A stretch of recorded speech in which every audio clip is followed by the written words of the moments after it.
ఈ brown colour dogs 2 females అండి. Animal birth control చేయించాలని వ్యాను క్యాచర్స్‌ని ఎన్ని సార్లు తీసుకొచ్చినా అక్కడ ఒక గోడకి హోల్ ఉందండి. అక్కడ నుంచి జంప్ చేసేసి పారిపోతా ఉంటాయి. అస్సలు దొరకలేదు క్యాచర్స్‌కి. 3 సార్లు ట్రై చేసి కూడా నేను ఫెయిల్ అయిపోయా. లాస్ట్‌కి ఇక ఎక్కడ పిల్లలు పడితే అని భయంతోని నేనే ఆటో ఎంగేజ్ చేసుకొని నా దగ్గరకొస్తాయి ఈ 2. ఆటో ఎంగేజ్ చేసుకొని తీసుకెళ్ళి యానిమల్ బర్త్ కంట్రోల్ సర్జరీ చేపిచ్చేసి రీలొకేట్ చేసేసా వాటి ప్లేస్‌లో. వీటితోని ఇక ప్రాబ్లమ్ లేదు గానీ వీటి సిస్టర్ ఉందండి బ్లాక్ డాగ్ ఇప్పుడొస్తది చూడండి. ఇది నాకు కూడా దొరకలేదు ఇప్పటి వరకు. నన్ను కూడా టచ్ చేయనీయలేదు. ఇప్పుడు దగ్గరకొస్తాంది.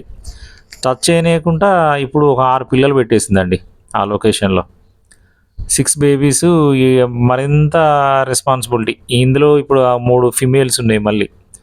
ఈ పిల్లలు పెట్టినప్పుడే ఫీడర్స్‌కి ప్రాబ్లమ్ అండి. అంతటితోని ఆగిపోయి ఉంటే ఏ ఇబ్బంది ఉండదు. అవి వాటి వరకు సర్వే అయిపోతాయి ఉంటాయి. ఈ ఎక్కువైపోయిన ప్రాబ్లమ్ వల్ల ఫీమేల్స్ 1 ఇయర్ రాగానే అవి కూడా పిల్లలు పెడతా ఉంటాయండి.